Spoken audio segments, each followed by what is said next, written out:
The letter arrived on a Tuesday morning, carried by a dust-covered rider who'd traveled 3 days from Cheyenne. Silas Boone stood in the doorway of his weathered ranch house, squinting against the harsh Wyoming sun as he took the envelope. His calloused fingers, scarred from years of rope burns and gunfights, trembled slightly as he recognized the handwriting. "From Jeremiah," he muttered, more to himself than to the rider who was already mounting his horse to leave. Silas waited until the sound of hoofbeats faded before breaking the seal. The parchment crackled in the dry air as he unfolded it, revealing his old friend's careful script. "Silas, I heard about your mother's passing. Martha was a fine woman, and I know her loss weighs heavy on you. A man shouldn't be alone in that big house, especially not after all you've been through. I've taken the liberty of arranging something. There's a young woman, Clara May Henderson, who needs a new start. She's 23, educated, and knows her way around a household. More importantly, she needs a safe place, and you need someone to help manage things. She'll arrive on the 15th if you're willing. If not, send word immediately. Your friend, Jeremiah Wall." Silas read the letter twice more before folding it carefully and tucking it into his shirt pocket. A mail-order bride. The very thought made him uncomfortable. At 35, he'd long since given up on the idea of companionship. The Comanche Wars had taken something from him, left him hollowed out in places that couldn't be filled. The years as a bounty hunter afterward hadn't helped. Too much blood on his hands. Too many ghosts following him across the prairie. But Jeremiah was right about one thing. The ranch was too much for one man, especially with his mother gone. The vegetable garden had already begun to wither, and he could barely keep up with the cooking and cleaning alongside the demands of the cattle. The 15th. That gave him 5 days to prepare, or to send word to stop her coming. He stood there in the doorway for a long moment, watching the wind bend the prairie grass, before turning back into the empty house. Clara May Henderson pressed her face against the stagecoach window, watching the landscape transform from the relative civilization of Cheyenne to the raw, untamed expanse of the Wyoming Territory. Her reflection stared back at her from the glass, pale skin made paler by the black traveling dress, blue eyes that had seen too much, blonde hair pulled back in a severe bun that did nothing to hide her youth. The other passengers had long since stopped trying to engage her in conversation. She'd perfected the art of being overlooked, of making herself small and quiet. It was safer that way. "Willow Creek Station," the driver called out, and Clara's stomach clenched. This was it, the end of the line, the beginning of... What? She didn't know this Silas Boone, had only Jeremiah Walsh's assurances that he was a decent man who'd seen hard times. But she'd trusted a man's word before, and that trust had nearly destroyed her. Still, she had no choice. The money was gone, the opportunities exhausted. This arranged marriage was her last chance at something resembling a life. The coach lurched to a stop in front of a modest building that served as inn, general store, and post office all in one. Clara gathered her carpet bag, everything she owned in the world, and allowed the driver to help her down. Her legs shook, though whether from the long journey or fear, she couldn't say, "You, Clara May Henderson?" The voice was low, rough as sandpaper. She turned to see a man standing beside a weathered wagon, his hat pulled low against the afternoon sun. When he lifted the head to look at her properly, she had to stifle a gasp. Silas Boone was not what she'd expected, tall and lean, with the kind of strength that came from hard labor rather than idle exercise. His face was weathered but not old, marked by lines that spoke of squinting into distant horizons. Dark hair, longer than was fashionable, curled slightly at his collar. But it was his eyes that caught her, gray as storm clouds, holding a wariness that matched her own. "I am," she managed, her voice barely above a whisper. He studied her for a long moment, and she had the unsettling feeling he was seeing straight through her careful composure. Then he stepped forward, not too close, and reached for her bag. "I'm Silas. Ranch is about an hour's ride." He paused, seeming to struggle with what to say next. You need anything from the store before we go? She shook her head, not trusting her voice. He nodded and loaded her bag into the wagon bed with a gentleness that surprised her. When he offered his hand to help her up to the bench seat, she hesitated only a moment before taking it. His palm was rough, warm, and he released her the instant she was settled. The ride began in silence. Clara kept her hands folded tightly in her lap, her back rigid despite the wagon's jolting over the rutted trail.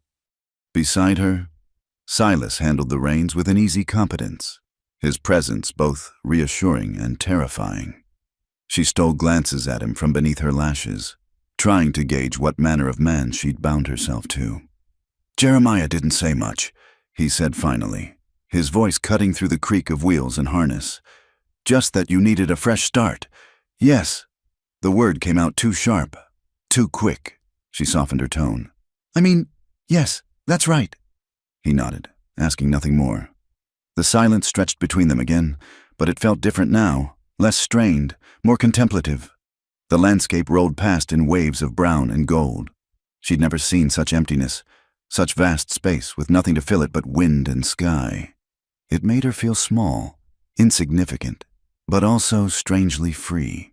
There were no walls out here, no locks on doors, no footsteps in the hallway at night. That's the ranch, Silas said, pointing ahead.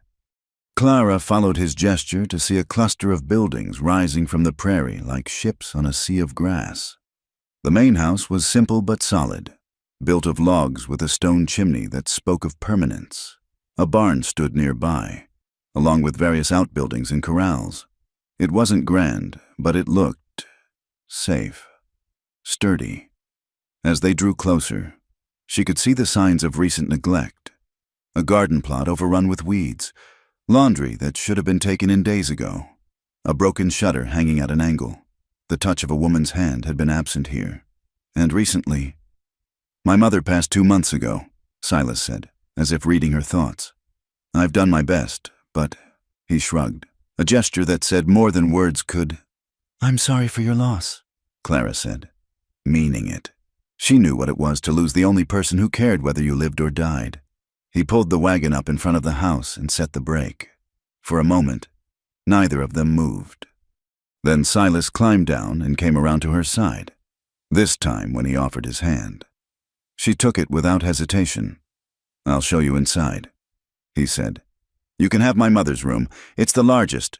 I'll take the back room. That's not necessary. It is. His tone brooked no argument, but it wasn't harsh. You'll want your privacy while you settle in. She followed him into the house, her eyes taking in everything at once. The main room served as both kitchen and living area, with a large fireplace at one end and a cook stove at the other. The furniture was simple but well made, covered now in a fine layer of dust. Through one doorway, she could see what must be the main bedroom. Another led to what looked like a smaller room in back. Washrooms out back, Silas said, setting her bag inside the larger bedroom. There's a well with good water, root cellars stocked, though I'm afraid my cooking's nothing to speak of. I can cook, Clara said quickly, and clean, and tend the garden. I know how to preserve food, mend clothes, tend sick animals.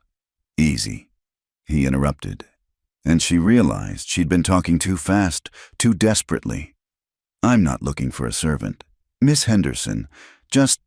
He paused, seeming to search for words. Just someone to share the load. The kindness in his voice nearly undid her. She'd been prepared for demands, expectations, the quick establishment of ownership. This careful consideration was somehow more frightening than aggression would have been. I'll leave you to get settled, he continued. Supper's usually at sundown. I'll be in the barn if you need anything. He turned to go, then paused in the doorway. Jeremiah's a good man. He wouldn't have sent you here if he didn't think, well, just wanted you to know that. Then he was gone, his bootfalls fading across the porch. Clara stood alone in the bedroom that still held the faint scent of lavender and age. Slowly, carefully, she sat on the edge of the bed and allowed herself one moment, just one, to shake. Evening came quickly on the prairie. Clara had spent the afternoon exploring the house, familiarizing herself with where things were kept, taking mental inventory of what needed doing. The list was long, but not insurmountable. She'd started by heating water and washing the dishes that had accumulated, finding a strange comfort in the simple, familiar task. Now she stood at the stove, stirring a pot of beans she'd found soaking. Silas must have started them that morning. She'd added salt pork from the larder, wild onions from the garden, and herbs she'd discovered dried and hanging in the pantry. The smell filled the kitchen, homey and warming. She heard his boots on the porch and tensed, but forced herself to keep stirring. The door opened, bringing with it the smell of horses and leather and honest sweat. "Something smells good," he said, and she could hear the surprise in his voice. "Just beans," she said, not turning around. "There's cornbread in the oven."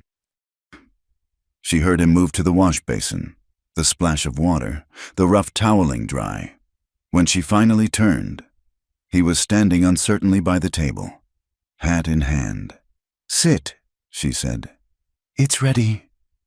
They ate in near silence, the only sounds the clink of spoons against bowls and the pop of wood in the fireplace.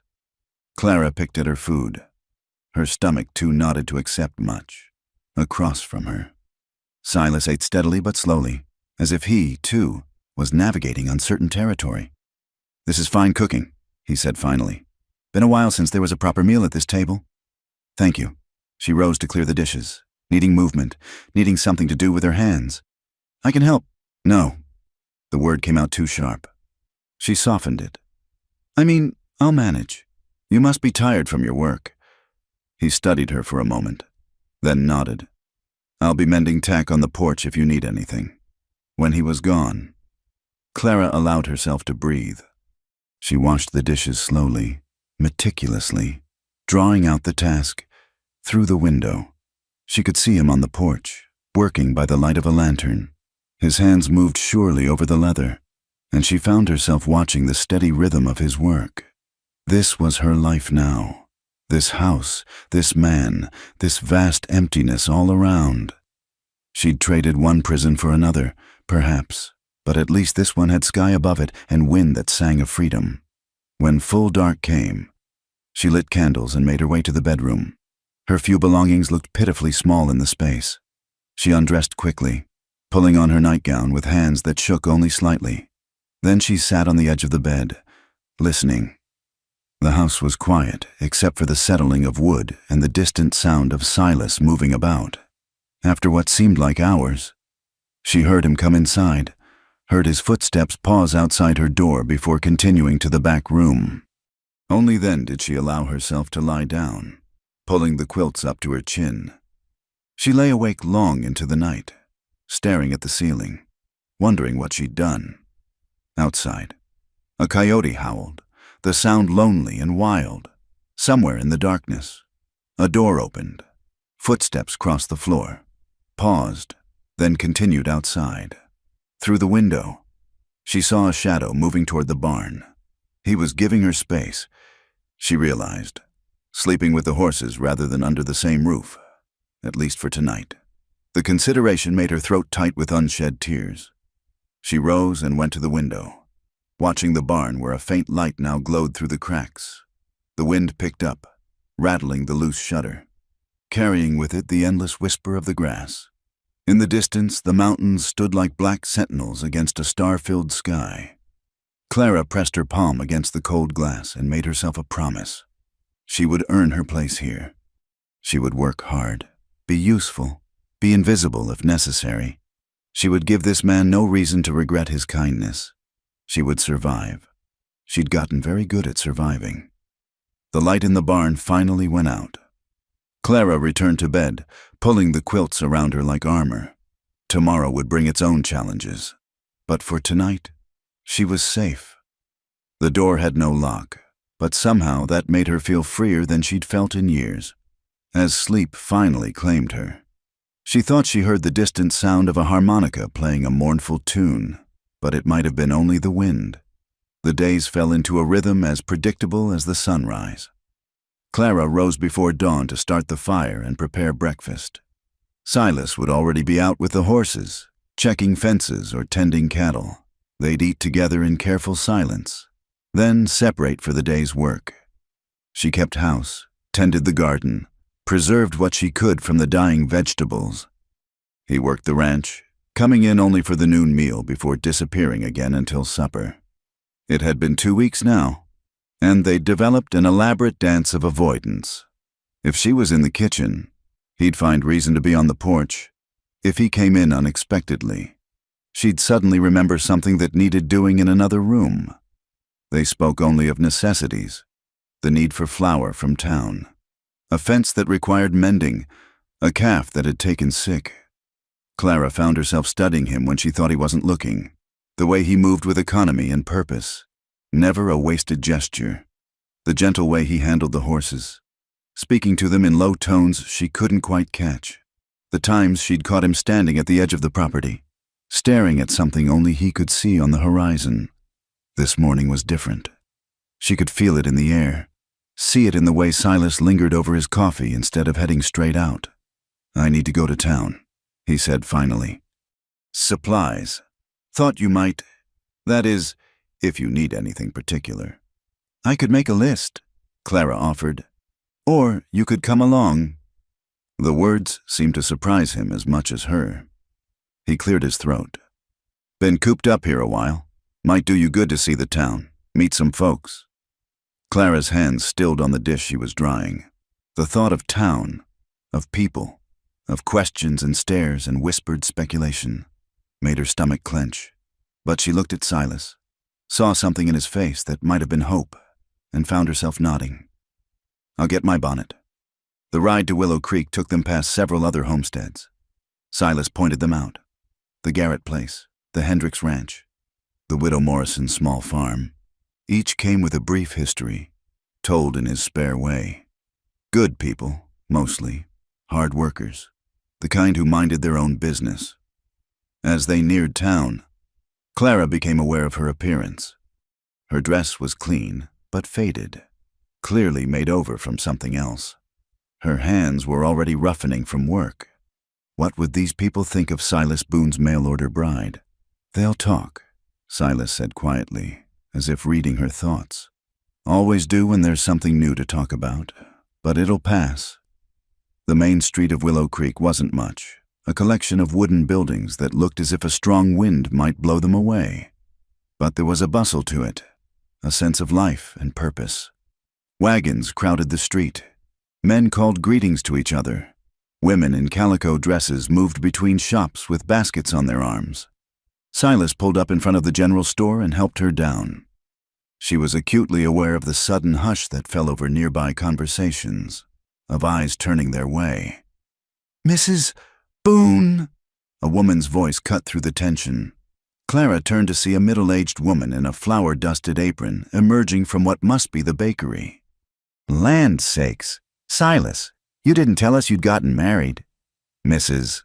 Patterson," Silas said, touching his hat brim. "This is Clara."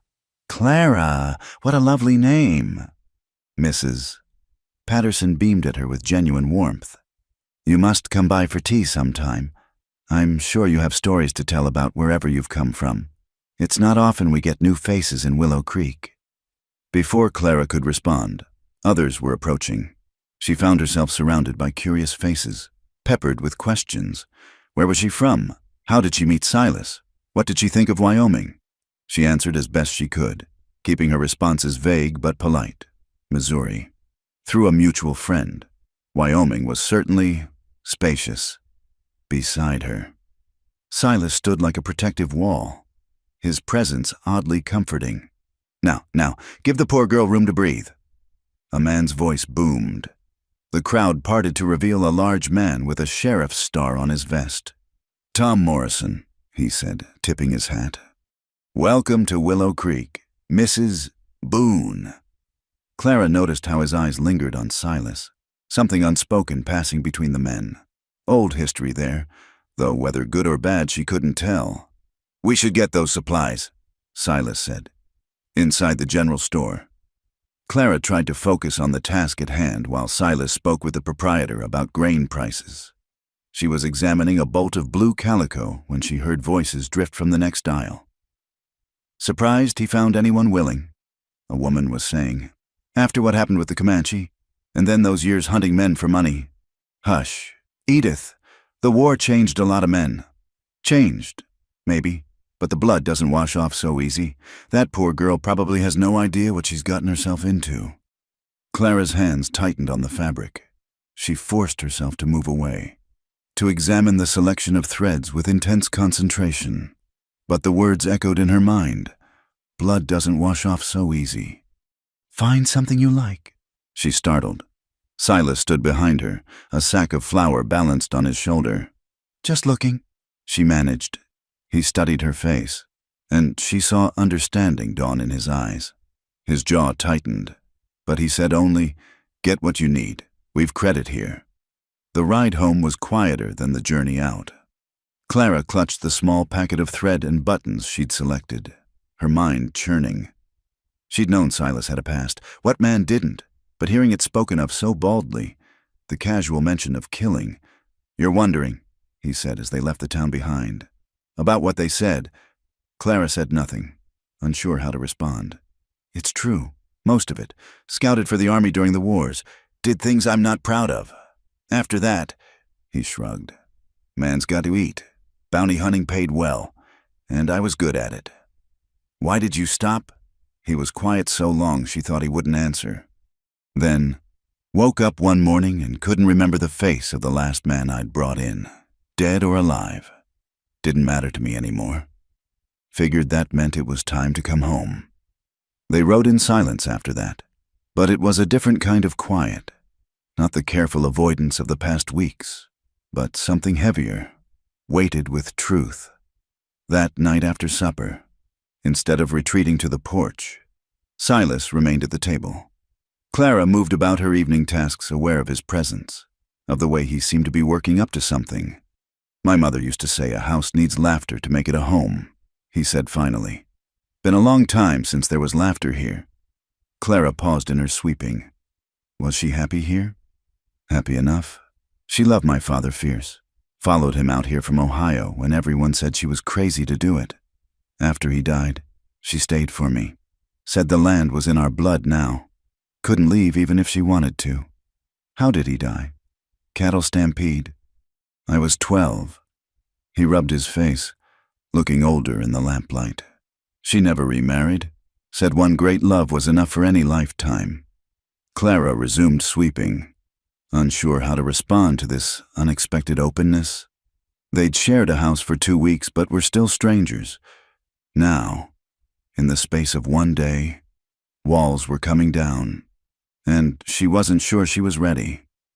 The next morning dawned gray and humid, promising storms. Clara woke with a heaviness in her chest that had nothing to do with the weather.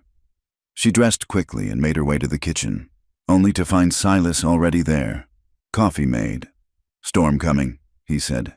"Need to move the cattle to higher ground. Might take most of the day." She nodded, relieved at the prospect of solitude. But as she watched him prepare to leave, checking his rifle, filling a canteen, she felt an unexpected flutter of concern. "Be careful." He paused at the door, looking back at her with surprise. "Always am." The morning passed quietly. Clara threw herself into housework, trying to outrun her churning thoughts. She scrubbed floors that were already clean, reorganized cupboards that didn't need it. Anything to keep her hands busy and her mind occupied. By noon, the sky had darkened to the color of fresh bruises. Wind whipped through the grass, and she could taste rain on the air. She'd just stepped into the garden to secure what she could when the first wave of dizziness hit. Not now, she thought desperately, but her body had its own timeline. The world tilted, her vision graying at the edges. She dropped to her knees among the bean poles, fighting to stay conscious, but the darkness was rising fast. Her last coherent thought was that at least Silas wasn't here to see this.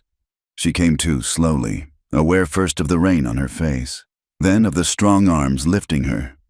Panic shot through her like lightning. She thrashed weakly, a sound escaping her that was part sob, part scream. "Easy, easy." Silas's voice, rough with concern. "It's me. You're safe." But safety was an illusion, and his hands on her body, even through layers of sodden fabric, sent her somewhere else.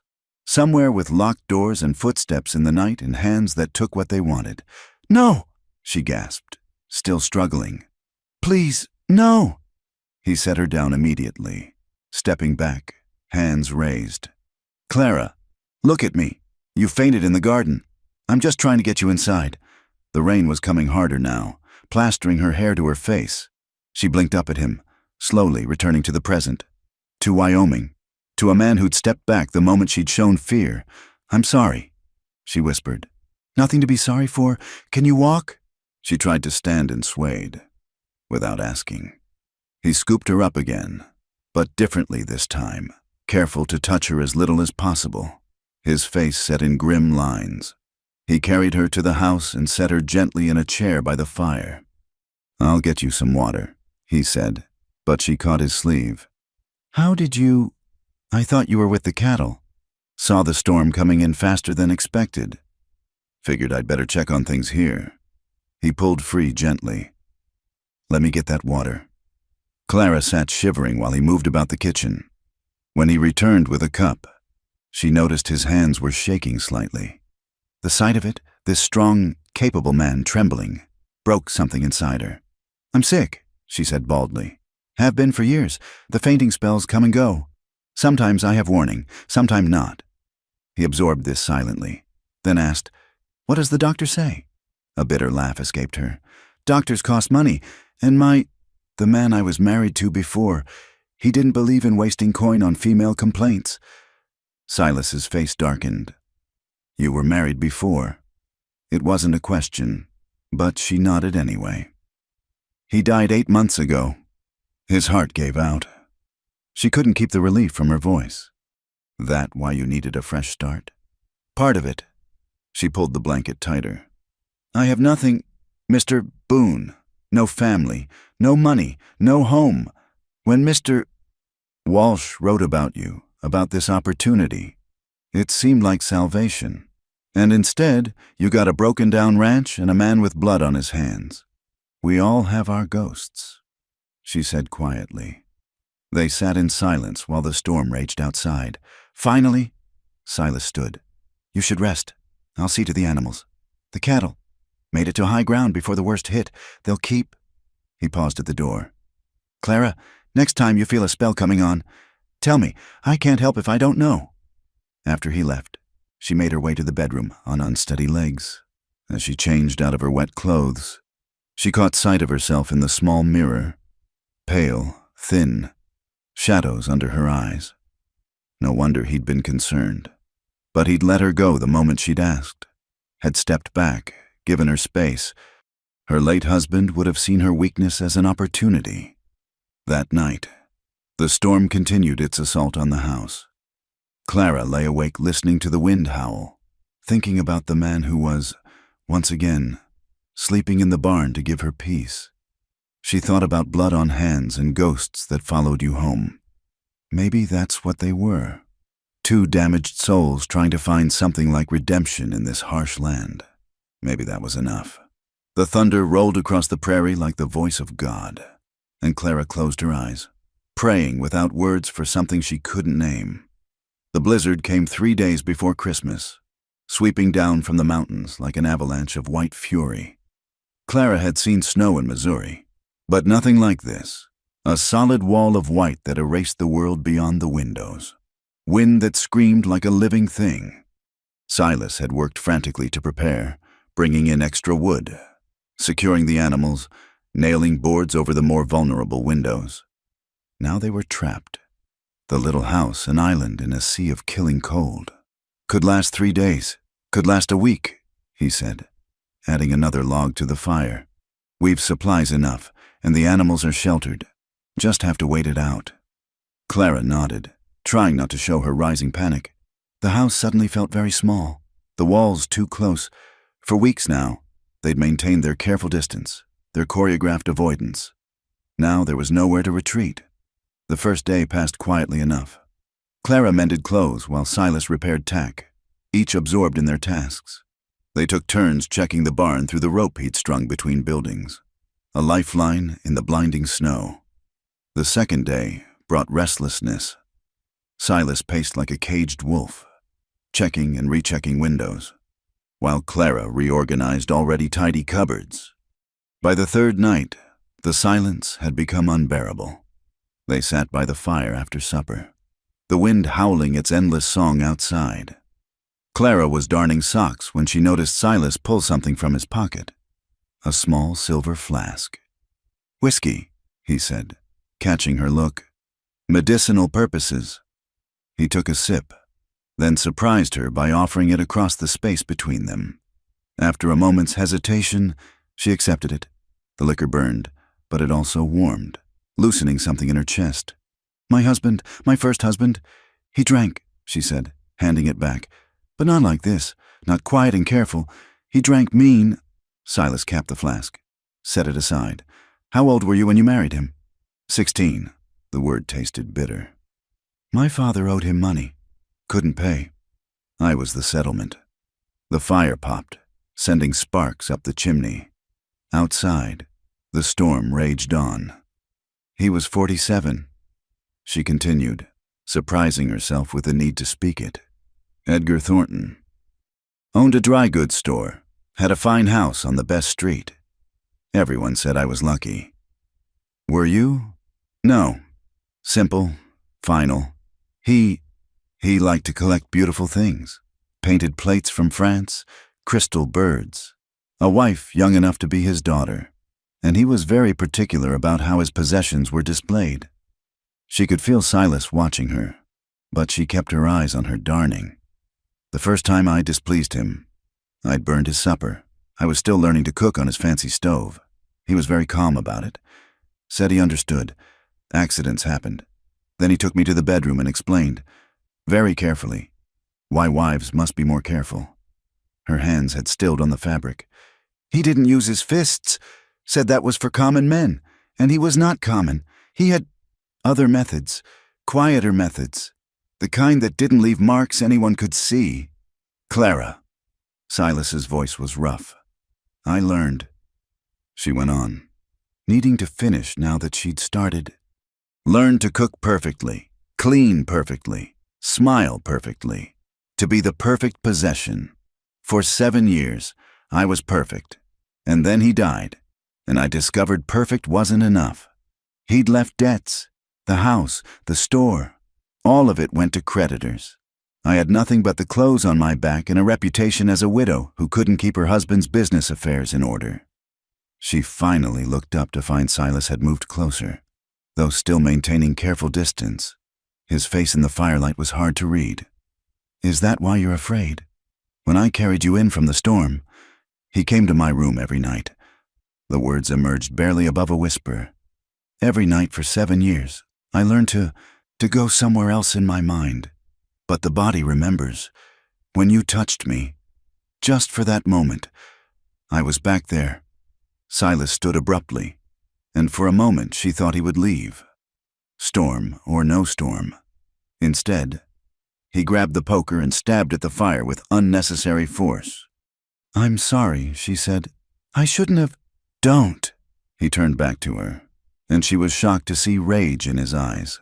Not at her, she realized, but for her. "Don't apologize for surviving." He returned to his chair, but the careful distance was gone now, replaced by something else. "You want to know about the blood on my hands? I'll tell you. I've killed men. Dozens. Started when I was 19, riding with the army, Apache raid on a settlement. Found a family, man, woman, 3 children. What had been done to them?" He stopped, jaw working. "We tracked the raiding party for 2 days, caught them at a waterhole. The officer wanted prisoners, information, but I looked at those men and saw that family, so I started shooting. Didn't stop until they were all dead. The officer wanted to court-martial me, but the other scouts backed my story about self-defense." Clara found herself leaning forward, drawn by the pain in his voice. "That was the first time. Got easier after that. Too easy. By the time I left the army, killing was just something I was good at, so I kept doing it. Only now for money. Murderers, thieves, men who hurt. He caught himself. Men who hurt people weaker than themselves. Told myself I was doing right. But truth is, I'd developed a taste for it. What changed? Tracked a man to a cabin up in Colorado. Bill Morrison. Wanted for killing a shopkeeper. Found him all right, along with his wife and baby. She couldn't have been more than 17. That girl begged me not to take him. Said he was all they had. He rubbed his face. I took him anyway. Brought him in alive. Collected my bounty. Week later, heard the girl had died. Just gave up. They said, stopped eating, stopped caring for the baby. The wind gusted, making the walls creak. Clara pulled her shawl tighter. That's when I came home. Silas continued. Figured I'd done enough damage. Ma was getting frail. The ranch needed work. Thought maybe if I worked the land hard enough, stayed away from people, the blood might finally wash off. They sat in silence for a long moment. Then Clara did something that surprised them both. She reached across the space between them and touched his hand. Just briefly. Just a brush of fingers. But he went absolutely still. We're a pair, aren't we? She said softly. The broken wife and the blood-stained husband. That what we are? His voice was strange. Husband and wife. On paper. And in truth? She withdrew her hand. I don't know. I don't know what truth looks like anymore. Silas stood, movements careful and deliberate. It's late. You should rest. But something had shifted between them with their confessions. Some invisible wall had crumbled. Clara found herself standing too, facing him across the small space. Silas? She had to force his name past suddenly dry lips. I get so cold at night. The bedroom. It's far from the fire. And with the storm. She couldn't finish, couldn't voice what she was asking, but he understood. She saw it in the way his breath caught, the way his hands clenched and unclenched at his sides. Clara, I don't think... I'm not asking for that, just warmth, company, to not be alone while the world tears itself apart outside. He looked at her for a long moment, and she saw the war in his eyes. Then, slowly, he nodded. She led the way to the bedroom, heart pounding so hard she was sure he could hear it. This was madness. This was dangerous. But the need for human connection, for something real and warm in all this cold emptiness, overwhelmed caution. She climbed into bed fully clothed, moving to the far side. After a moment, the mattress dipped as Silas joined her, also fully dressed. Careful to maintain distance even in the confined space. They lay rigid as boards, neither moving, barely breathing. The storm howled its fury, and the house groaned in response. Then, gradually, the warmth between them began to build. Clara found herself relaxing, her body remembering what it was like to not be alone in the dark. Clara? His voice was barely audible over the wind. That man, your husband, did you ever feel anything besides fear? She thought about lying, then decided they'd moved past that. No, never. I used to wonder if something was wrong with me, if I was broken inside. Other women spoke of duty, but also of pleasure. I felt nothing but dread. Nothing was wrong with you. His voice was fierce. You hear me? Nothing. Tears burned her eyes. In the darkness, she felt him shift, felt his hand find hers across the space between them. Just that, just the simple clasping of hands. But it anchored her. Tell me something good, she whispered. Something from before all the blood and ghosts. He was quiet so long she thought he wouldn't answer. Then, I had a dog when I was a boy. Ugly little mutt. Showed up half-starved one winter. Ma said we couldn't afford another mouth, but Pa let me keep him. Called him Badger on account of his temperament. She could hear the smile in his voice. That dog followed me everywhere, slept on my bed, despite Ma's rules. When I was 12 and Pa died, Badger was the only one I could cry with. What happened to him? Lived to be old and gray, died peaceful in his sleep summer before I joined the army, buried him under the big oak out back, still miss that ornery mutt. Clara squeezed his hand. That's a good memory. Your turn. Something good. She searched through years of darkness, finally finding a glimmer. My mother taught me to read. It was our secret. Father didn't approve of educated women, but she'd been a teacher before marriage. Couldn't bear the thought of raising an ignorant daughter. We'd steal moments when he was gone, huddled over her few precious books. She died when I was 12, but she gave me that. The ability to escape into words when the world got too hard. What was her name? Grace. Her name was Grace. They talked through the night, trading stories like precious coins. Small moments of light against all the darkness. His first horse. Her favorite hiding spot as a child. The time he'd seen an eagle carry off a full-grown rabbit. The poem she'd memorized that still brought comfort, somewhere in the pre-dawn hours. Exhaustion overtook them. Clara woke to gray light filtering through frost-covered windows and the strange, muffled silence that meant the storm had passed. She was warm, wonderfully warm, and it took her a moment to realize why. In sleep, they'd moved together. Silas's arm was around her waist, her back pressed against his chest. She could feel his breath on her neck, steady and deep. For a moment, she lay frozen, waiting for the panic to come. It didn't. Instead, she felt something else entirely. Safe, protected, held without being trapped. It was so foreign, so unexpected, that tears slipped down her cheeks. Silas stirred, and she felt the moment he came fully awake, felt him register their position. He started to pull away, but she caught his hand, held it in place. "Don't," she whispered. "Please, just a little longer." He relaxed incrementally, his arms settling more firmly around her. All right. They lay like that as the world outside began to lighten. Two damaged souls finding unexpected shelter in each other. The storm had passed, but something new had taken root in its wake. Not love, not yet. They were both too wary, too wounded for that. But possibility, hope. And for now, that was enough. Spring came slowly to Wyoming, fighting winter for every inch of ground. The snow retreated to the mountains, leaving behind mud and the first brave shoots of green. Clara watched the transformation from the kitchen window as she kneaded bread, her hands working the dough with practiced ease. 3 months had passed since the blizzard, since that night of confessions and careful comfort. They'd returned to separate rooms the next day, but something fundamental had shifted. The careful dance of avoidance had become something else, a gradual drawing together, like two wild creatures learning to trust. Silas still slept in the barn some nights, but now it was by choice rather than necessity. Sometimes Clara would find him there in the early morning, talking softly to the horses, and he'd look up at her with something approaching warmth in those storm-gray eyes. "Bread's rising." She called out the door. "Coffee's ready." He appeared from the direction of the corral, sweat already beading despite the cool morning air. "That yearling's coming along. Might make a good saddle horse with proper training." They sat at the table, sharing the comfortable silence that had replaced their earlier wariness. Clara poured coffee, noting the way Silas's fingers brushed hers as he accepted the cup, a touch that would have sent her into panic months ago but now only caused a flutter of something unnameable.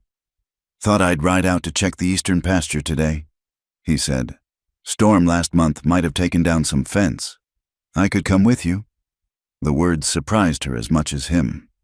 "I mean, if you have a gentle horse, I haven't ridden in years, but—" "You ride?" "A little. My mother taught me. Before." She shrugged. "Edgar didn't approve. Said it wasn't seemly for a merchant's wife to go galloping about." Silas's jaw tightened the way it always did when her late husband was mentioned. "I've got a mare that'd suit. Gentle as a lamb." An hour later, Clara found herself mounted on a brown mare named Molly, trying to remember lessons from a lifetime ago. Her body protested the unfamiliar position, but as they moved away from the ranch at an easy walk, muscle memory began to return. "That's it," Silas encouraged, watching her with an approving eye. "Let her do the work. Just move with her." They rode through grassland coming alive with spring growth, past scattered cattle grown fat on new grass. The sky stretched endless above them, a blue so pure it hurt to look at. Clara felt something unknot in her chest, a tension she'd carried so long she'd forgotten it was there.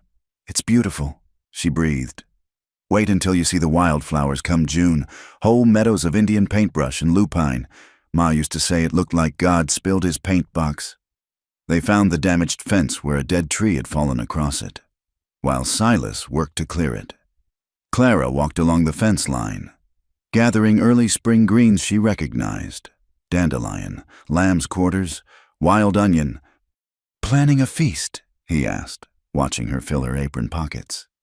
"These are good eating if you know how to prepare them. My mother called it poor folks' salad, but I always liked the taste. Never had much use for green things," he admitted, hefting the broken fence post. "Ma tried to get me to eat proper, but after she passed, I could teach you," Clara offered. "About the plants. I mean, what's good to eat? What has medicinal uses?" He paused in his work to look at her, and she saw something in his expression that made her pulse quicken.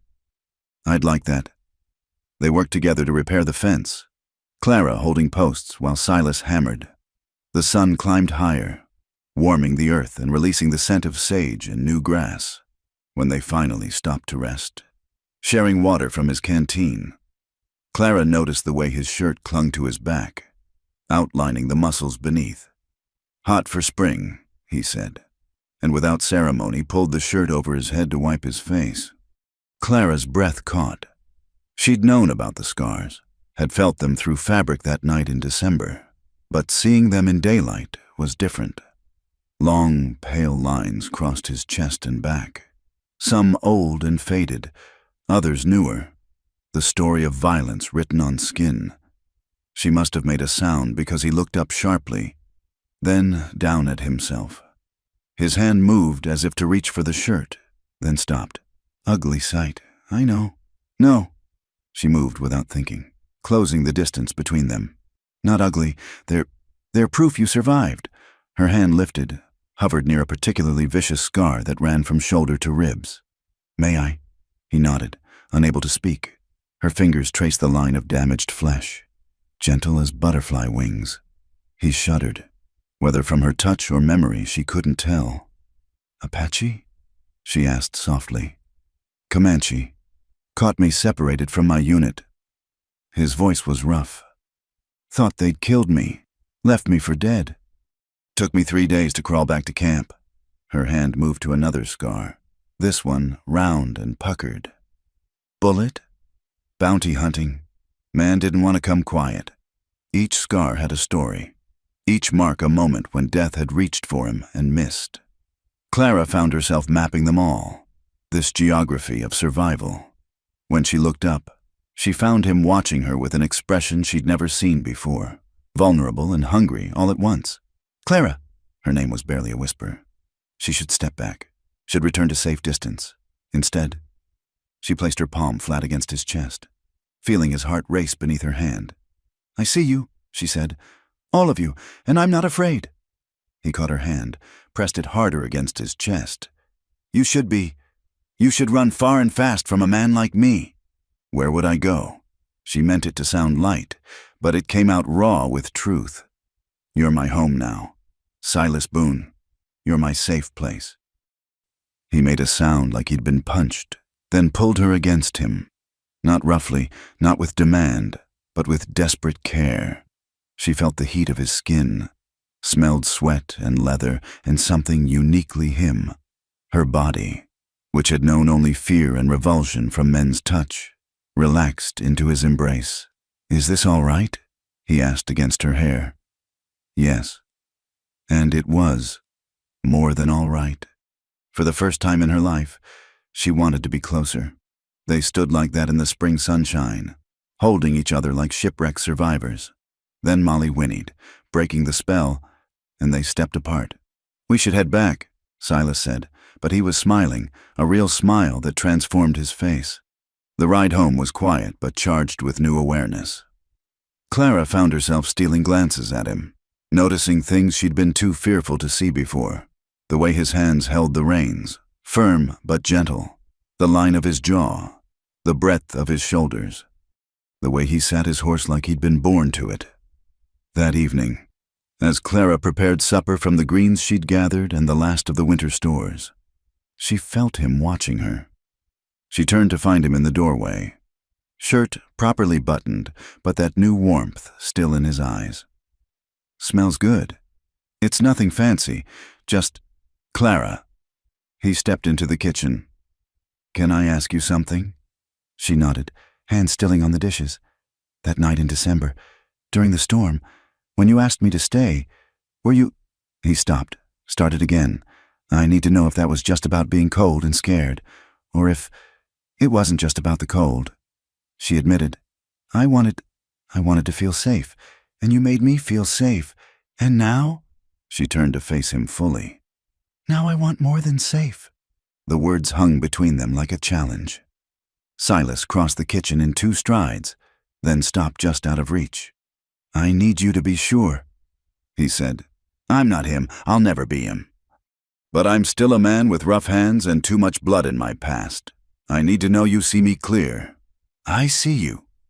She closed the distance between them, placed her hands on his chest. "I see a man who sleeps in barns to make a stranger feel safe, who carries wounded creatures 5 miles to help, who speaks gentle to horses and harsh to no one. I see you, Silas." This time, when he kissed her, she was ready. His lips were careful on hers, questioning, and she answered with her whole body. Yes, yes, yes, when they broke apart, both breathing hard. He rested his forehead against hers. "I'm not good with words," he said. "Never have been, but you should know. You're teaching me things I didn't know I could learn." "Such as?" "Such as maybe the blood does wash off, given time and reason. Such as maybe a broken thing can heal straight if it's tended proper." Clara felt tears slip down her cheeks. "We're tending each other. That we are." They ate supper closer than usual, their knees touching under the table. When night fell and Clara rose to head to her room, Silas caught her hand. "Stay." The word came out rough. "Not for... I sleep better when you're near." She squeezed his hand. "So do I." They lay in his narrow bed, still fully clothed but wrapped around each other. Outside, coyotes called to the rising moon, and the wind sang through the grass. Inside, 2 wounded souls continued the slow work of healing, one careful touch at a time. "Silas?" Clara whispered into the darkness. That place in my mind I used to go, to escape. I don't go there anymore." His arms tightened around her. "Where do you go instead?" "Here, I stay right here with you." She felt him smile against her hair. "Good, that's good." Sleep came easier than it had in years, wrapped in safety and the promise of something that might, someday, bloom into love. The house that had sheltered loneliness now held hope. Fragile as spring grass, but just as determined to grow. In the morning, there would be work and challenges and the slow building of a life together. But for now, in the quiet darkness, they held each other and dared to believe in second chances. The moon traced its path across the sky, and somewhere in the vast Wyoming night, an owl called, not in mourning, but in celebration of the hunt, of survival, of life going on despite all odds. The morning after their first night together as husband and wife, truly together, with all the tenderness and trembling that entailed, Clara woke alone. For a moment, panic clawed at her throat. Then she heard the sound of hammering from outside and relaxed back into the pillows that still held Silas's scent. She rose slowly, her body feeling different. Not hurt, never that. He'd been so careful, so patient, stopping whenever she tensed, waiting for her to lead. It had been nothing like her experiences before. Those had been about taking. This had been about giving, about sharing, about 2 people finding light in each other's darkness. She dressed carefully, her fingers lingering on the marks his gentle hands had left. Not bruises, but something else. Evidence of passion freely given and received. When she looked in the mirror, she hardly recognized the woman looking back. There was color in her cheeks, a brightness in her eyes she'd never seen before. In the kitchen, she found coffee already made and a wildflower, a early prairie rose, laid on the table where she usually sat. Such a simple gesture, but it made her throat tight with emotion. Through the window, She could see Silas working on the chicken coop, reinforcing it against predators. He'd shed his shirt again in the warming morning, and she watched the play of muscles under scarred skin with a proprietary feeling that surprised her. Mine, she thought, and the word didn't frighten her as it once might have. She was mixing biscuit dough when she heard horses approaching. Multiple horses riding fast. Silas heard them too, straightening from his work, reaching casually for the rifle that was never far from hand these days. 3 riders appeared over the rise, and Clara's blood went cold. She knew that figure in the lead, would know it anywhere despite the months that had passed. Samuel Morrison, Edgar's cousin, the one who'd tried to claim her after Edgar died, who'd driven her to flee Missouri with nothing but desperate hope. "Stay inside," Silas said quietly, not looking away from the approaching riders, but Clara had spent too many years hiding. She stepped out onto the porch, chin raised, though her hands shook where she gripped her apron. Samuel pulled up just outside the yard, his pale eyes finding her immediately. He'd grown thinner, she noted, and there was a meanness in his face that had always been there but now showed plain. "Hello, Clara," he said, touching his hat brim in mockery of courtesy. "Been looking for you for quite some time. Mr. Morrison." Her voice came out steadier than she felt.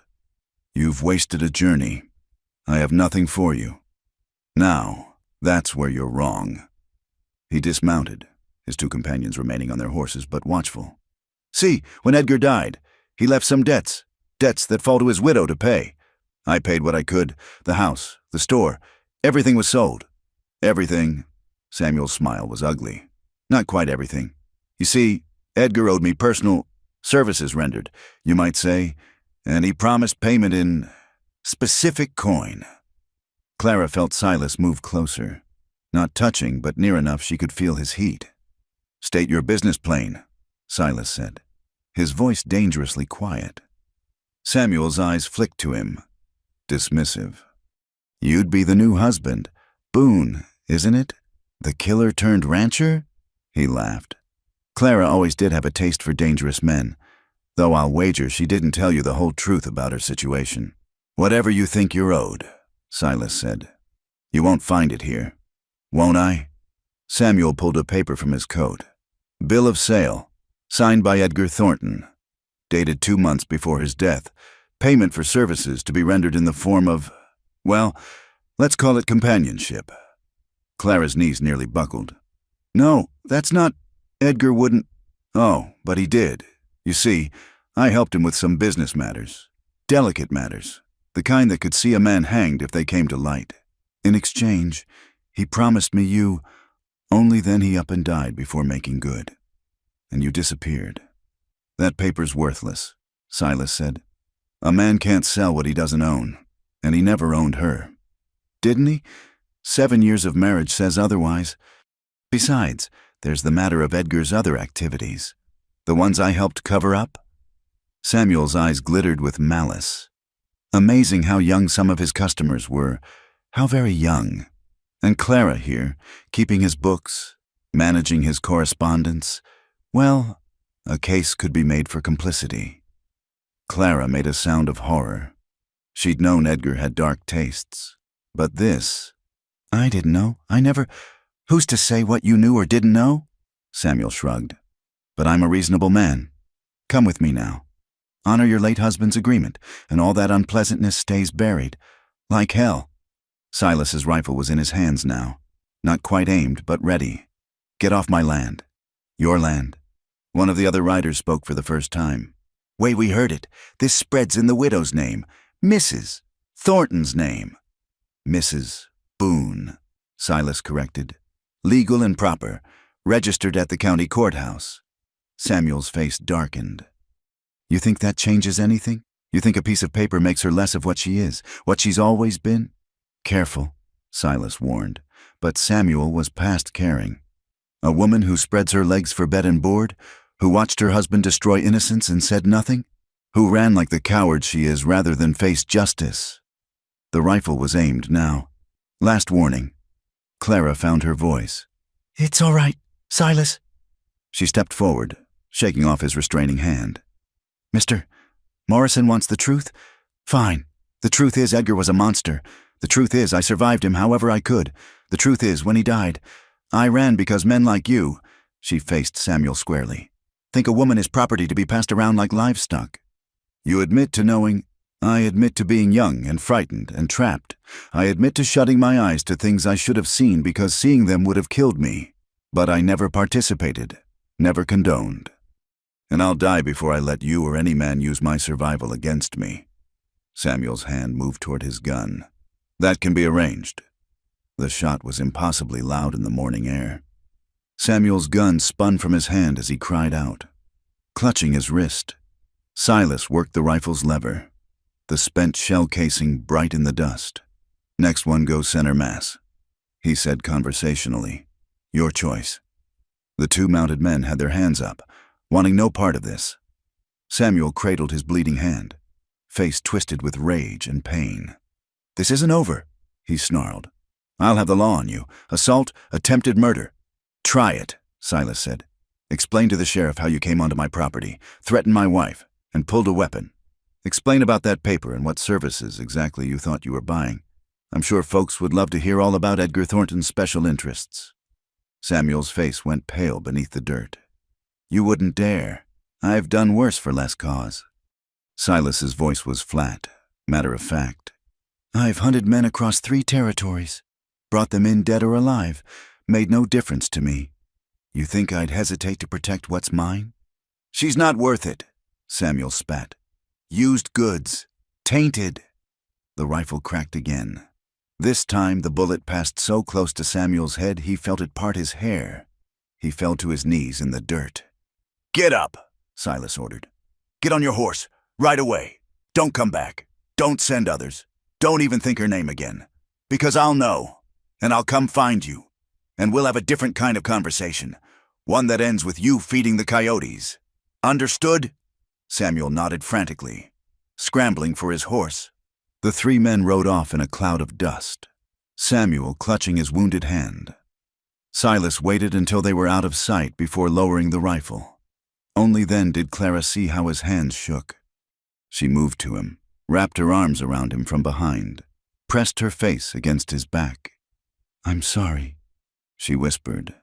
"I'm so sorry. I should have told you." He turned in her arms, pulled her against him hard. Don't apologize for that bastard's sins. But what he said about Edgar, about what I might have known, I don't care." He pulled back to look at her, hands framing her face. "You hear me? I don't care what you knew or didn't know. You survived. That's all that matters. You could have killed him. Wanted to." His honesty was brutal. "When he called you, when he said," his jaw worked, "I wanted to paint the ground with him. Why didn't you?" "Because you were watching. Because I want to be better than that for you. Because the blood on my hands is enough without adding more for the sake of pride." Clara rose on her toes and kissed him, tasting desperation and relief and something fierce as prairie fire. When they broke apart, she was crying, "What if he comes back? What if he brings the law? Then we'll face it together." Silas wiped her tears with his thumbs. "But I don't think he will. Men like that are cowards at heart. They prey on the vulnerable, the isolated. But you're not alone anymore." "No," she agreed. "I'm not." They went inside together, Clara's legs unsteady with reaction. Silas made her sit while he brewed fresh coffee, lacing hers heavily with sugar from their precious store. "Will there be others?" he asked quietly. "From your past?" "I don't know. Maybe. Edgar had business associates, other cousins." She wrapped her hands around the hot cup. "I'm sorry. I've brought trouble to your door." "Our door," he corrected. "And we've both got our share of trouble. Mine's just usually better armed." Despite everything, she found herself almost smiling. Is that supposed to be comforting? Just true.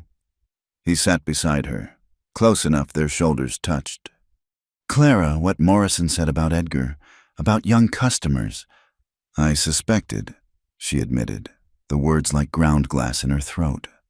"The way he'd look at them, the private meetings. But I was a coward. I told myself I was imagining things, that it was just my own damaged mind seeing evil where there was none. And even if I'd known for certain, what could I have done? Who would have believed Edgar Thornton's child bride over his word? You were surviving. Was I? Or was I complicit through my silence? Silas took her cup, set it aside, and gathered her hands in his. You want to carry guilt? Fine. Carry it for staying silent, for not being strong enough to fight back. Lord knows I carry enough guilt for the both of us. But don't you dare carry it for him. For his sins. For his evil. That's his burden to bear in whatever hell he's burning in. Clara looked at their joined hands. His so much larger, scarred from work and violence, yet holding hers like something precious. Do you really think he's burning? I hope so. I'm not much for church, but I hope there's a special place for men who hurt children, for men who cage women and call it marriage. Silas? She waited until he met her eyes. I need you to know. Last night, what we shared, it wasn't gratitude, wasn't payment for protection. It was, I know what it was. His voice went soft. Same thing it was for me, a claiming, a choosing, a beginning. Yes. The word came out on a sob. He pulled her onto his lap, held her while she cried, for the girl she'd been, for the years lost to fear, for the children she couldn't save, for the weight of survival that sometimes felt heavier than dying would have been. When her tears finally stopped, the sun was high and the day's work waited, but they sat a moment longer, holding each other in the quiet kitchen. We should check the horses, Silas said eventually. That shots might have spooked them. Clara nodded but didn't move. Silas, what you said to Morrison, about protecting what's yours.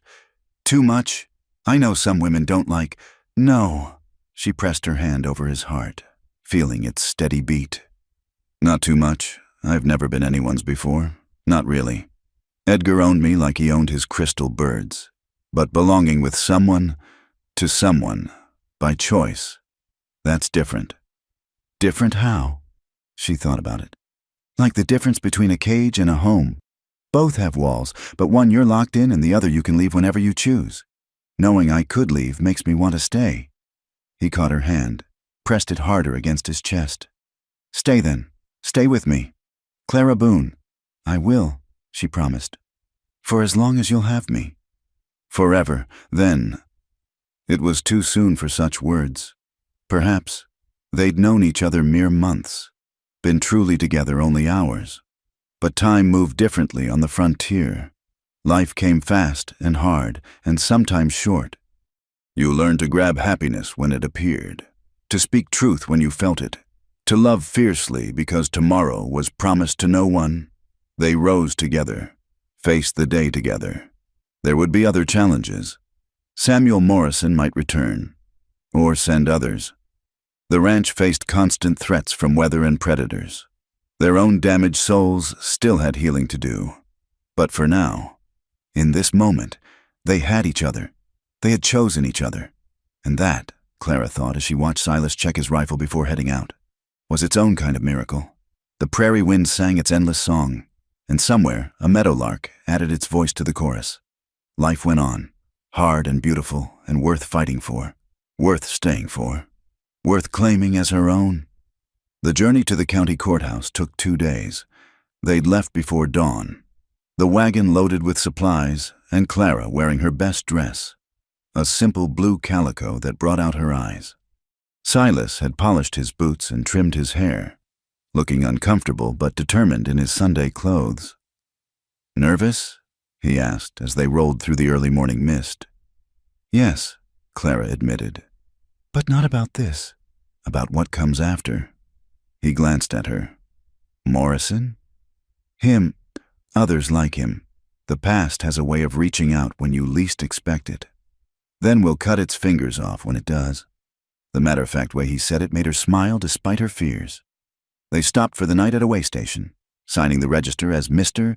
and Mrs. Boone without hesitation. The proprietor's wife gave them a knowing smile when she showed them to their room. Newlyweds? She asked. In a way, Clara answered, and felt Silas's hand find hers, that night in the narrow bed. They loved each other with an urgency born of understanding how fragile happiness could be. Every touch was a promise, every kiss a vow deeper than any words they'd speak before the judge. The county seat of Laramie was the largest town Clara had seen since leaving Missouri. Buildings of brick and wood lined proper streets, and she counted 3 churches, a school, and more saloons than seemed strictly necessary. The courthouse stood solid and imposing, built of limestone that gleamed in the morning sun. Inside, their footsteps echoed on polished floors as they made their way to the registry office. "Help you folks." The clerk was a thin man with spectacles perched on a sharp nose. "Need to register a marriage," Silas said. "Legal and proper." The clerk's eyes sharpened with interest as he took in Clara's obvious quality despite her simple dress, and Silas's weather-worn presence. "Previous marriage?" he asked Clara directly. "Widowed," she answered, chin up. "My husband passed 8 months ago in Missouri." "Death certificate?" Clara's heart sank. No, I left quickly after his passing. I didn't think—" "Can't register a new marriage without proof the previous one ended," the clerk said with obvious satisfaction. "Legal requirements." Silas leaned forward, and something in his posture made the clerk lean back. "The lady says she's widowed. That's good enough. Not for the law. It isn't." The clerk's voice had gone high. "I could lose my position if—" "What's the trouble here?" They turned to see a man in a judge's robes, gray-haired and distinguished, surveying the scene with sharp eyes. "Judge Patterson," the clerk stammered, "these folks want to register a marriage, but the lady can't prove her previous husband is deceased." The judge studied them both, his gaze lingering on the way Silas positioned himself protectively near Clara. "Come to my chambers," he said, "all of you." The judge's office smelled of leather and tobacco. He settled behind his desk, gesturing for them to sit. "Now then," he said, "tell me the real story. All of it." Clara looked at Silas, who nodded encouragement, haltingly at first, then with growing confidence. She told it all. Edgar Thornton, the marriage that was a prison, the debts and threats after his death, her flight to Wyoming, even Samuel Morrison's recent visit. When she finished, the judge was quiet for a long moment. "Edgar Thornton," he said finally, "of Liberty, Missouri." Clara's breath caught. "You knew him? Knew of him? There were rumors, whispers, the kind of thing decent people didn't speak of openly, but everyone knew." His eyes were kind but sad. "I'm sorry for what you endured, Mrs. Boone," she said firmly. "Clara Boone." A slight smile crossed the judge's face. "Mrs. Boone.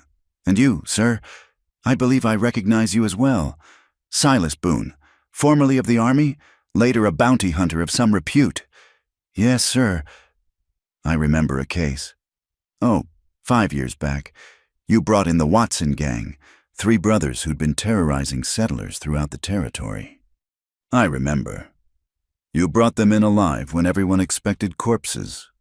When asked why, you said dead men couldn't face their victims' families." The judge leaned back. "That stayed with me. A man who understands justice is about more than killing." He opened a drawer, pulled out forms.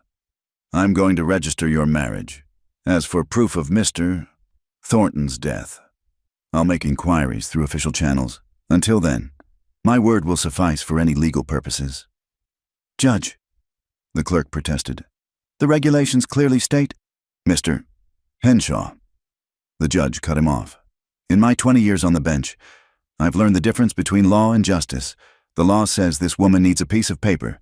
Justice says she's suffered enough for other men's sins." He began writing. "Besides, I received a letter last month from a colleague in Missouri. Edgar Thornton died of apoplexy on January 15th. I'll have the certificate sent for, but I see no reason to delay these good people's happiness for bureaucratic convenience." Clara felt tears prick her eyes. "Thank you." "No need for thanks. Just live well together. That's payment enough." He signed the forms with a flourish. "There, legal and proper, as requested. Mr. Henshaw will file these immediately."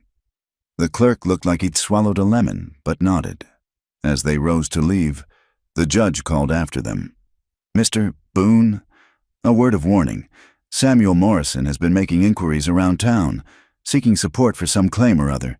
Most folks aren't interested in his kind of trouble, but he might find a few willing to listen for the right price. I appreciate the warning. And I appreciate a man who protects what's his without unnecessary bloodshed.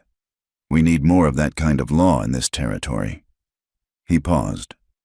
"Though if Morrison pushes the matter, I trust you'll do what's necessary." "Count on it," Silas said quietly.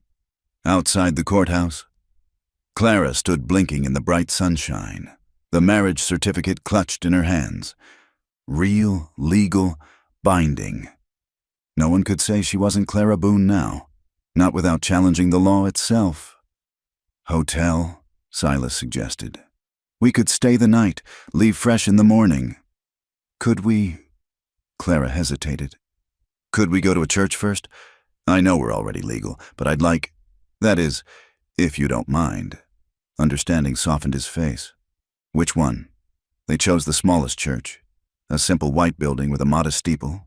The pastor, a young man with kind eyes, agreed to perform a brief ceremony for a small donation. It wasn't fancy. No flowers, no music, no guests.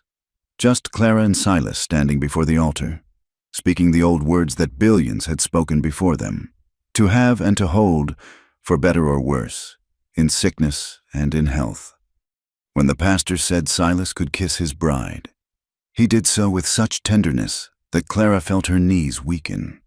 This was what had been stolen from her the first time, the holiness of choosing, the sacredness of willing commitment. They found a respectable hotel near the courthouse, at dinner in the restaurant. Clara noticed how other diners looked at them, some with curiosity, some with judgment, a few with what might have been envy. She found she didn't care. Let them look, let them wonder. In their room that night, Silas produced a small wrapped package. "Wedding present," he said, almost shy. "It's not much, but I saw it and thought—" Inside was a thin gold band, simple but real. Clara's throat closed. "My mother's," he explained. "Had it in my saddlebags all this time. Couldn't bear to sell it even when times were lean. Would you—" "Yes," she breathed, holding out her hand. He slipped it on her finger, where it fit as if made for her. "There. Now everyone will know you're spoken for." "They already knew," she said, touching the ring in wonder. "You told Morrison I was yours, but this tells them I chose it." "Did you choose it?" she answered by pulling him down for a kiss that left no room for doubt. Later, as they lay entwined in the hotel's soft bed, Clara traced patterns on his chest. "We should head back at first light. The animals need tending." He agreed, already half asleep. "Silas, what the judge said about Morrison making inquiries." "I'll handle it." His arm tightened around her. "We'll handle it. Together." "Together," she echoed, and found she believed it. They left Laramie as the sun painted the eastern sky pink and gold. The marriage certificate was safely tucked in Clara's bag, but more important was the ring on her finger and the man beside her on the wagon seat. The journey home was marked by an ease that hadn't been there before. They talked of plans for the ranch, expanding the vegetable garden, maybe adding a milk cow, fixing up the old chicken coop. Simple dreams, but shared ones. As they crested the last rise before home, Silas suddenly pulled the wagon to a halt. "What is it?" Clara asked, alarmed. "Look." He pointed to the ranch below. At first, she saw nothing wrong. Then she noticed it. A thin column of smoke rising from behind the barn. "Stay here," Silas commanded, reaching for his rifle. "Like hell," Clara shot back, surprising them both. "Together, remember?" His mouth quirked despite the situation. "Woman, you'll be the death of me." "Not if I can help it." They approached cautiously, but as they drew closer, Clara could see the smoke wasn't from their buildings. Someone had made camp in the grove of cottonwoods by the stream. "Travelers, maybe," Silas said, but his grip on the rifle didn't loosen. As they pulled into the yard, A figure emerged from behind the barn. Clara's heart sank. Not Morrison, but one of the men who'd been with him, the one who'd commented about the land being in her name. "Mr. and Mrs. Boone," the man called out, showing empty hands. "No need for the artillery. I'm here peaceful-like." "State your business," Silas demanded. "Name's Jack Henley. I was with Morrison when he came calling, but I'm not with him now. Man's crazy as a rabid dog, and I want no part of what he's planning." "Which is?" Henley shifted uncomfortably. "He's gathered some men, promises of easy money, claims about hidden wealth, stories about you having strong boxes full of army gold from your bounty hunting days. Plans to come take it, and the woman too if he can manage it." "When?" Silas's voice was deadly calm. "Soon. Maybe tomorrow night. Maybe the next. He's waiting on 2 more guns from Cheyenne." Henley met their eyes. "I signed on for intimidation, not murder, and that's what it'll be if he comes here. Figured you deserved warning." "Why?" Clara asked. "Why warn us?" "Because I saw how you looked at each other, how you stood together.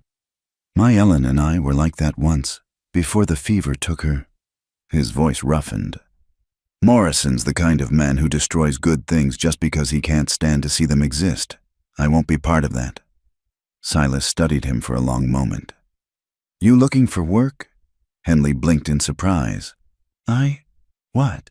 "Ranch this size could use another hand, especially one who knows which side to stand on when trouble comes calling." "You'd trust me? After I rode with Morrison? You rode away from him when it mattered. That counts for something." Silas glanced at Clara, who nodded. "Bunk in the barn for now. We'll work out wages later. Right now, we need to prepare." As Henley headed for the barn with grateful thanks, Clara touched Silas's arm. "You sure about this? Man who warns of ambush is useful. Man who stands with you during one is invaluable. We'll know soon enough which he is." They spent the rest of the day preparing. Silas cleaned and loaded every weapon they owned. Clara filled containers with water, prepared bandages, cooked food that would keep. Together they moved anything valuable into the house, barricaded windows, created clear fields of fire. As darkness fell, they sat on the porch, watching the stars appear. The night was peaceful, but they both knew it was the calm before violence. "I'm not afraid," Clara said, and was surprised to find it was true. "No? No, whatever comes, we'll face it. Win or lose, live or die. At least we'll do it as ourselves, as who we chose to be." She looked at her wedding ring, gold catching the lamplight. "That's more than I ever thought I'd have." Silas pulled her close, pressed a kiss to her hair. "We'll win, we'll live, and Morrison will learn what happens when he threatens a boon." "2 boons," Clara corrected. "2 boons." He agreed, and his smile was fierce as a wolf's. Somewhere in the darkness, a coyote howled. Tomorrow or the next day, blood would water the Wyoming earth. But tonight, Clara Boone sat with her husband on their porch, wearing her mother-in-law's ring, legally wed and spiritually bound, and felt no fear at all. She was home. She was loved. She was ready. Let them come. Winter's grip had barely loosened when the fever took hold. Clara noticed Silas's flushed cheeks first, the way he pushed food around his plate at supper. When she placed a hand on his forehead, the heat radiating from his skin made her gasp. "It's nothing," he insisted, but his voice was already hoarse, just tired from mending fence all day. By midnight, he was burning. Clara had seen fever before, but nothing like this. Silas thrashing in delirium, calling out names she didn't recognize, reliving battles fought long ago. She bathed his face with cool cloths, forced water between his cracked lips, and tried not to panic when he didn't recognize her. "Don't leave me," she whispered, holding his hand as he fought invisible enemies. You promised we'd face everything together." Jack Henley proved his worth those terrible days. He took over the ranch work without being asked, brought in snow to cool Silas's fever, rode to town for what medical supplies could be found, but the doctor was visiting settlements to the north, wouldn't return for days. "He's strong," Jack told her on the 3rd night, finding her slumped beside the bed. "Seen him shot and still standing. He'll fight through this. But Clara saw the worry in his eyes. Silas had stopped thrashing, which might have been good, except he'd also stopped responding to her voice. He lay still as death. Only the slight rise and fall of his chest showing life remained.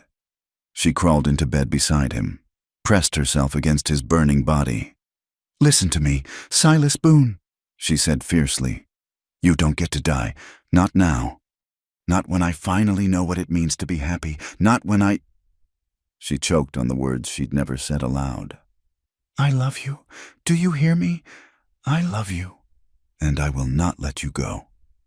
Whether it was her words or sheer stubborn will, something shifted. His fever broke near dawn, sweat soaking the sheets. When his eyes opened, they were clear for the first time in days. "Clara." His voice was a rasp. "I'm here." She was crying. She realized, "I'm right here. Thought I heard— Did you say— I love you?" She said clearly. "I should have said it sooner. Should have said it every day." A ghost of his old smile touched his lips. "Love you too. Even if you are a terrible nurse, this broth tastes like dishwater." She laughed through her tears, kissed him senseless, then went to make better broth. His recovery was slow. The fever had taken weight he couldn't spare, left him weak as a newborn colt. Clara wouldn't let him rise for a week, threatening to tie him to the bed if necessary. She fed him rich broths, soft bread, anything to put strength back in his body. It was during this time, as she was carrying in fresh water, that she felt the first flutter, like butterfly wings against her insides. She set the bucket down carefully, hand going to her belly, again, stronger this time. "Oh," she breathed. She'd suspected for weeks the absence of her monthly courses, the queasiness in the mornings, the new tenderness in her breasts. But this was confirmation. Life grew inside her. New life, created in love rather than duty or force. She found Silas propped against pillows, attempting to mend harness despite her orders to rest. "You're impossible," she scolded, taking the leather from his hands. "Can't stand being useless," he grumbled. "Jack's doing my work and yours too. It's not right. Jack's earning his keep and glad to do it." She sat on the bed's edge, suddenly nervous. "Silas, I need to tell you something." His eyes sharpened with concern. "You feeling poorly? Did I give you the fever?" "No, nothing like that. I'm—" She took his hand, placed it on her still flat belly. "We're going to have a baby." The silence stretched so long she began to worry. Then Silas made a sound, half laugh, half sob, and pulled her against him. "A baby," he repeated, wonder in his voice. "Our baby. Are you happy?" She had to ask, had to know. "I know we never talked about children, and with Morrison still out there. Happy?" He pulled back to look at her, and she saw tears on his cheeks.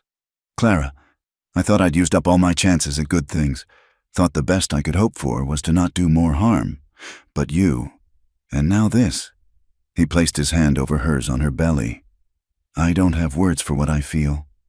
"Try," she urged softly. "It's like coming in from a blizzard to find a fire waiting. Like water after days in the desert. Like—" He stopped, frustrated. "I told you I'm no good with words." "Those were beautiful words." She kissed him gently, mindful of his weakness. "Though we should probably work on your poetry before the baby comes. Can't have you comparing our child to water in the desert." "Our child," he repeated, and the smile that spread across his face was like sunrise. "When?" "Late summer. I think maybe early fall. We'll need to add on to the house, a proper room for the baby, and fix up that old cradle in the barn. It was mine. Ma saved it." He was already planning, the enforced idleness forgotten. "Slow down," she laughed. "We have months yet." But she was planning too. The garden would need to be bigger. They'd need to lay in supplies before she got too large to travel. And somehow, they'd need to deal with Morrison before the baby came. The thought of bringing a child into the world with that threat hanging over them. "I see that look," Silas said. "What are you worrying about?" "Morrison. He's still out there, still planning God knows what. Not for long." The gentleness left Silas's face. replaced by the hardness she'd first known. "I've been thinking while I lay here useless. It's time to stop waiting for him to come to us." "Silas, you're not strong enough." "Not yet, but I will be. And when I am, I'm going hunting. One last time." A chill ran down Clara's spine. "You promised you were done with that life." "I am, but a man threatens my wife, plots against my home, plans to take what's mine." His gray eyes were storm dark. "That man needs to learn there are consequences.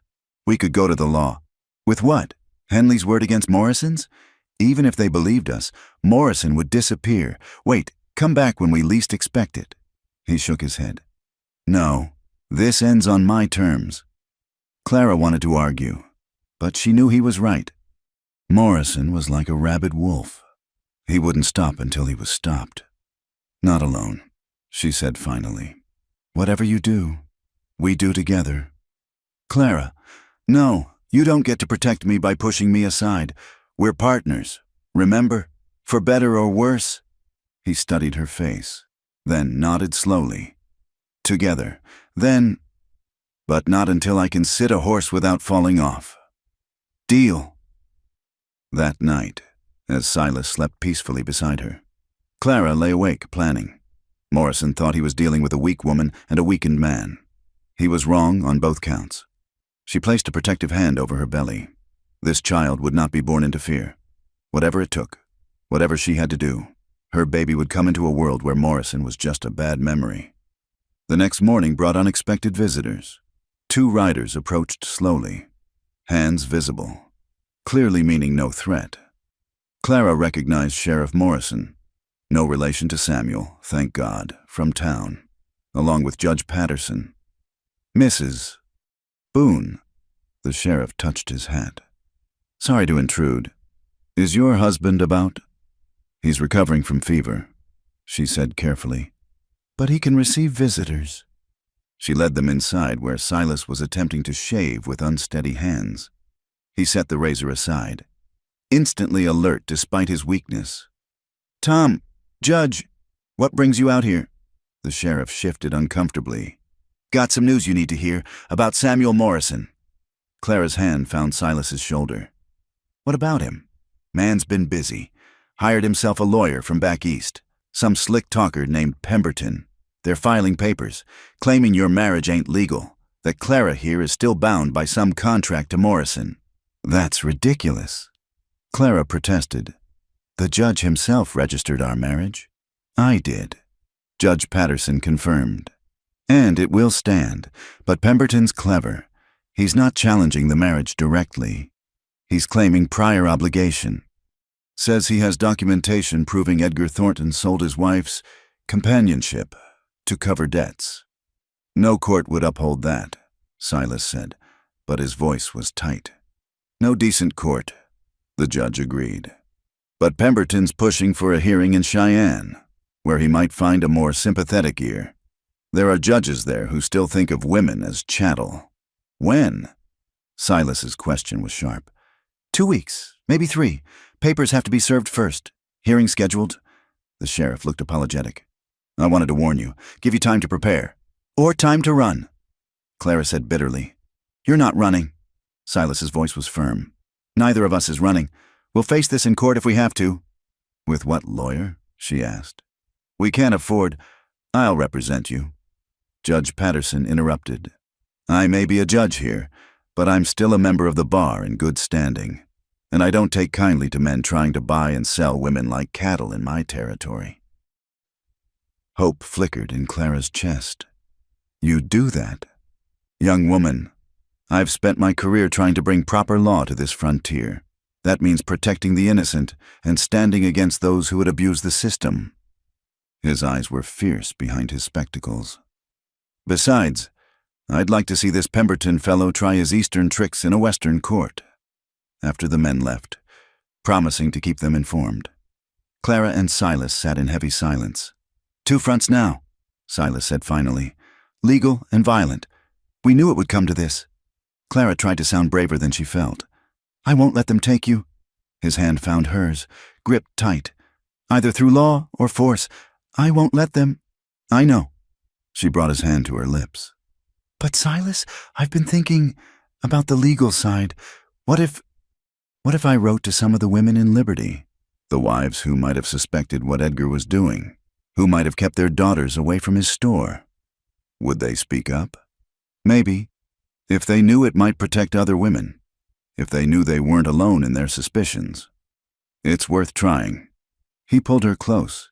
You're brilliant. You know that. I'm desperate, she corrected. There's a difference. No, you're brilliant and brave, and I don't deserve you. Stop that. She kissed him firmly. We deserve each other. We deserve happiness. We deserve this life we're building, and I'll be damned if I let anyone take it away. That afternoon, while Silas napped, his strength returning but slowly, Clara sat at the kitchen table with paper and pen. The letters were hard to write, each one a careful balance of truth and plea. She wrote to women she'd barely known, wives who'd given her sympathetic looks but never spoken of their suspicions. She wrote of her own innocence, her ignorance, her fear. She wrote of second chances and the child growing inside her. She wrote until her hand cramped and tears blurred the words. Jack posted the letters the next day, riding to 3 different towns to send them. Harder to intercept that way. He explained. Now all they could do was wait. Wait for replies that might never come. Wait for Silas to regain his strength. Wait for Morrison to make his move, either in court or with violence. But as Clara stood on the porch that evening, watching the sun set over their land, she felt oddly calm. Whatever came, they would face it, together, as a family. For that's what they were now, she realized. Not just husband and wife, but a family, with their child growing safe beneath her heart, and loyal friends like Jack ready to stand with them. Morrison thought he was hunting weak prey. He was about to learn what happened when you cornered a wolf's mate. Wolves. Clara had learned from Silas's stories. Mated for life. They protected their pack with savage loyalty. And if you threatened their young... She placed a hand over her belly, feeling that flutter of movement again. Don't worry, little one, she murmured. Your papa's a wolf, and your mama's learning to be one too. We'll keep you safe. Inside, she heard Silas stirring, calling her name. She went to him, leaving the dying light behind. Tomorrow would bring its challenges. Tonight, she would lie beside her husband, feel their child move within her, and know that whatever battles lay ahead, they had already won the most important one. They had chosen each other. They had chosen love over fear, hope over despair. And that, more than any legal document or loaded rifle, would see them through. Spring arrived in full glory, painting the prairie with wildflowers that stretched to the horizon.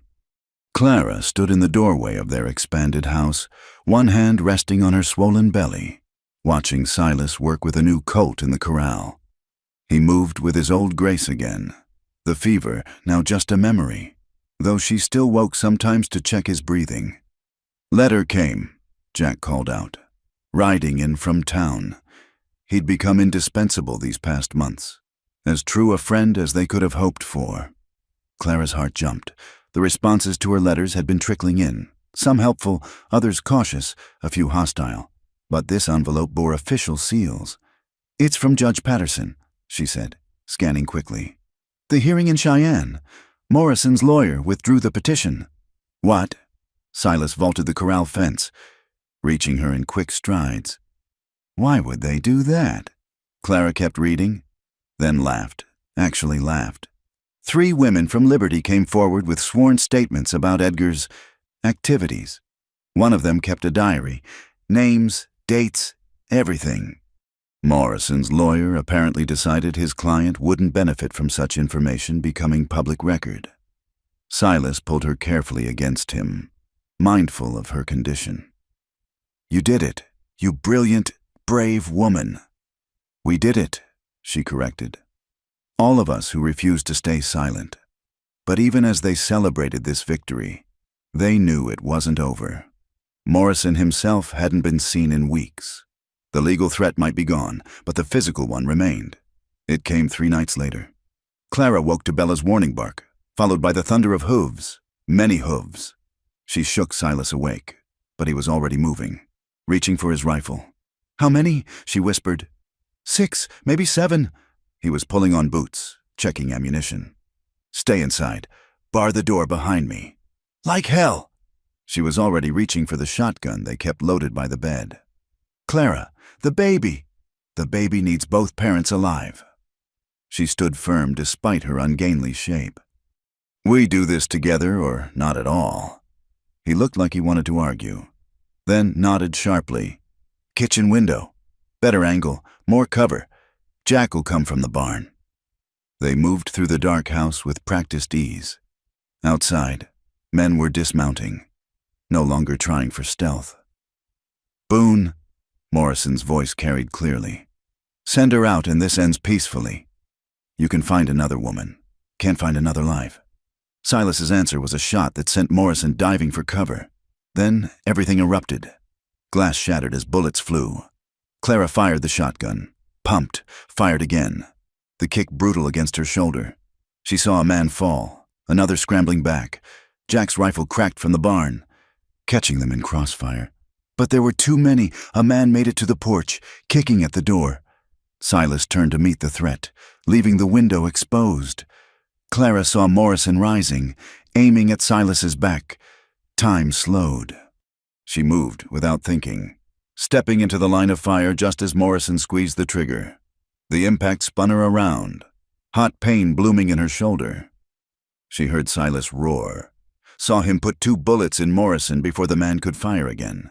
Then she was on the floor, Silas's hands pressing against the wound, his face terrible above her. Why? He was saying.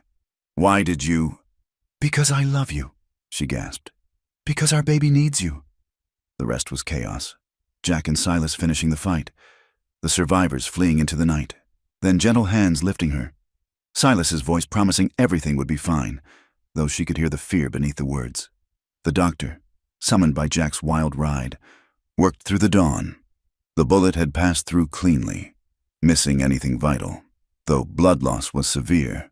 But Clara was a fighter, and she had reasons to fight. She woke to find Silas beside her, haggard but whole. The baby? She asked immediately. Strong as his mama, Silas assured her. Still kicking up a storm. His or hers, either way, stubborn as both parents combined. His voice broke. You almost died. You stepped into a bullet meant for me, and I'd do it again. She gripped his hand weakly. That's what love does. Silas, it makes us strong enough to do impossible things. Morrison? Dead. His men scattered. Sheriff took our statements, said it was clear self-defense. He studied her face. It's over, Clara, really over. We're free. Free. The word settled over her like a blessing. Clara recovered as spring turned to summer. Her shoulder healed, leaving a scar to match some of Silas's. The garden flourished, the ranch prospered, and her belly grew round and tight. When the pain started on a September afternoon, Silas nearly panicked, but Clara, who had faced down guns and lawyers and ghosts from the past, met this challenge too with courage.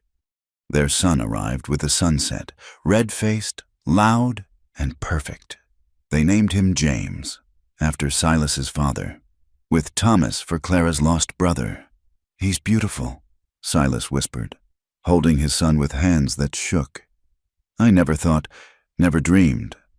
I know, Clara said softly, watching the 2 men she loved most in the world. But some dreams are worth the wait. That evening, as Clara dozed with the baby at her breast and Silas kept watch like a guardian wolf, Jack brought unexpected news. Judge Patterson stopped by, said to tell you the territories approved funding for a school in Willow Creek. They're looking for a teacher. He grinned at Clara. Man mentioned you taught some of the local kids their letters while recovering. Thought you might be interested. A teacher.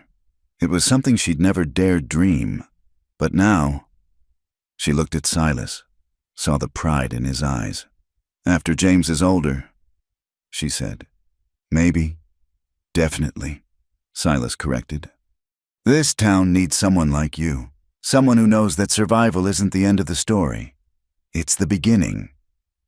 As night settled over the ranch, Clara held her son and leaned against her husband, listening to the familiar sounds of home, the wind through the grass, horses nickering in the corral, Bella settling on the porch with a contented sigh.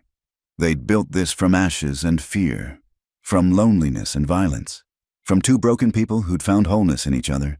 It hadn't been easy, might never be easy, but it was theirs. "What are you thinking?" Silas asked softly.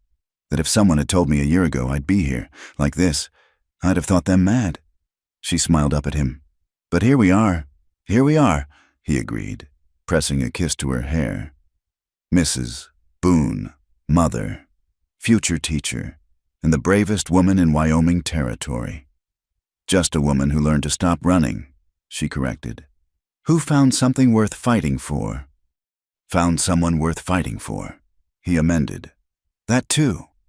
James stirred, making the soft sounds that would soon turn to demands for milk. Clara adjusted him, marveling at the miracle of this new life they'd created. Not from fear or force or obligation, but from love, real love, the kind that faced down bullets and fevers and legal challenges without flinching. Outside, stars began to appear in the vast Wyoming sky. Tomorrow would bring new challenges, raising a child, building a community, creating the life they'd fought so hard to claim. But tonight, in this moment, everything was perfect. Clara May Henderson had become Clara Boone not through purchase or contract, but through choice, and that choice, renewed every day in 1,000 small ways, had transformed them both. The broken wife and the blood-stained husband had become something new. Partners, parents, people who'd learned that love wasn't just a feeling but an action, a daily decision to stand together against whatever came. In the distance, a wolf howled, not in sorrow, but in celebration. Calling to its mate across the miles, Silas smiled, pulled his family closer, and answered with a whistle that echoed across their land. They were home, they were whole, they were free, and their story, like the prairie itself, stretched endlessly forward into hope. Thank you for listening to this Wild West love story. If you're enjoying these tales of courage and romance from the American frontier, please comment below and let us know where you're listening from. We'd love to connect with fellow Western romance enthusiasts around the world. Don't forget to subscribe to the From Wild West channel for more heartwarming stories of love conquering all on the untamed frontier. Share your thoughts about Clara and Silas's journey in the comments. Which moment touched your heart the most?